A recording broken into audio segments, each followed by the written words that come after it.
Hey guys, it's me, Bren. We got more snow overnight and temps are only in the low 20s today in Northwest Ohio, but the sun is out and I'm heading to the dome to toil in the soil. Hubby took a break from work and decided to take the drone up for a spin. I will share a short video clip from the drone at the end of today's video.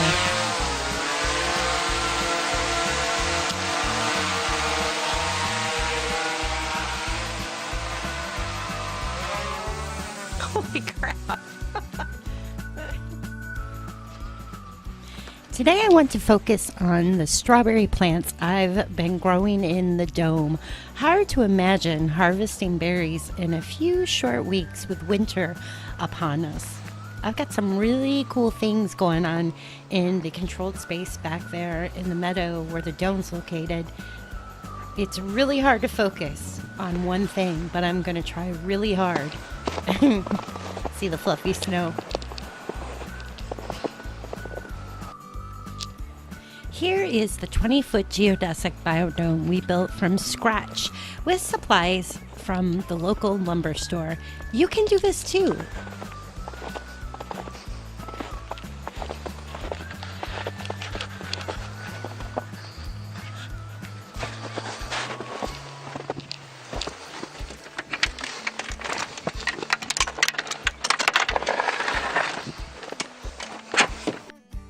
Look who happened to be taking a swim in the dome pond, the baby frog that has been living in the dome since last summer.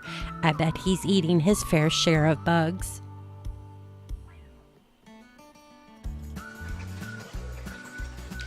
I started tearing right into the strawberries I grew from seed. Can you see the peat fiber pot the plant has been growing in? Really cool how that is slowly decomposing. I'm pretty happy with this variety of strawberry. I harvest over a dozen berries from the big container that it has been growing in the dome. I took the plants and shook the soil off from the roots. The roots toward the bottom I actually broke off. I'm transplanting these into a 12-inch container because the container I had them in cracked. 6 plants really could go in separate containers, but since these grow in my dome, I'm keeping them all together.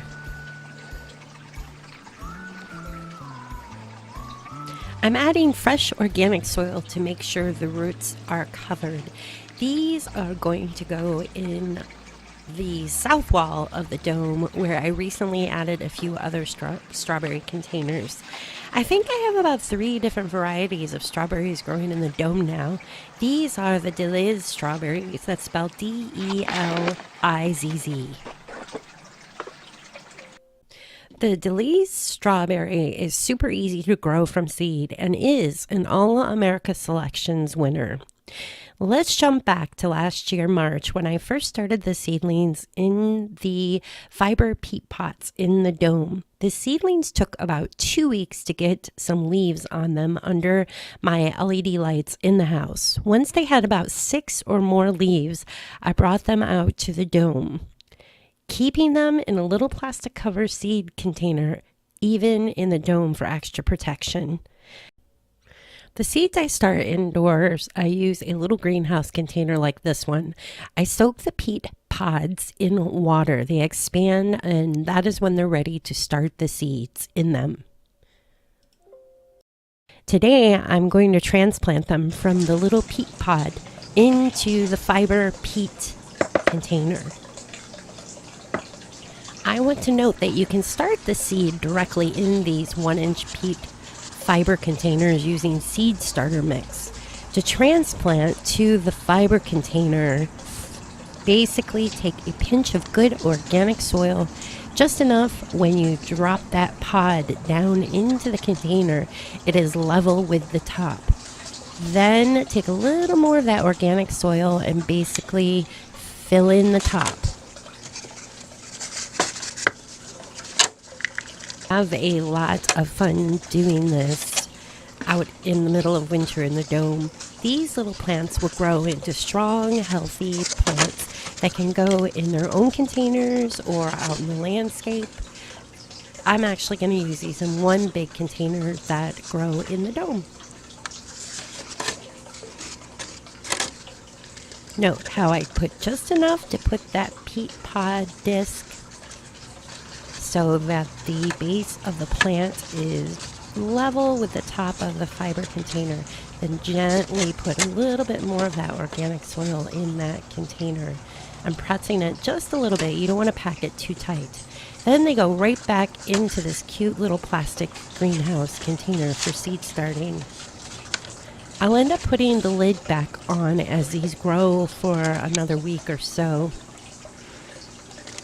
To water, be very careful. I'm getting these nice and moist with a little watering can. After a week passes and they need watered again, I will start adding water to the bottom of this greenhouse container with the lid to encourage the roots to grow down into the water. After the leaves have doubled on the starter plants, roughly 12 or more leaves on one plant, I will move the fiber peat container into a large container for the strawberries to grow in a sunny location in my dome. You can do this same thing outside as long as danger of frost has passed. And there it is, some of my harvest. I've got tons of strawberries last year off this variety, so I hope you give this a try. I highly recommend them, and I'll keep you posted on what happens to these same berry plants in year 2 in my dome here in Northwest Ohio. So stay tuned. Oh yeah, I almost forgot. Here is a photo from the drone earlier today. See the dome down there? Now, please, I ask you to follow me on social media at Bren Haas. I'm on Instagram, Google, Twitter, Pinterest, and of course Facebook. And subscribe to my channel so you don't miss the next Creative Living with Bren Haas.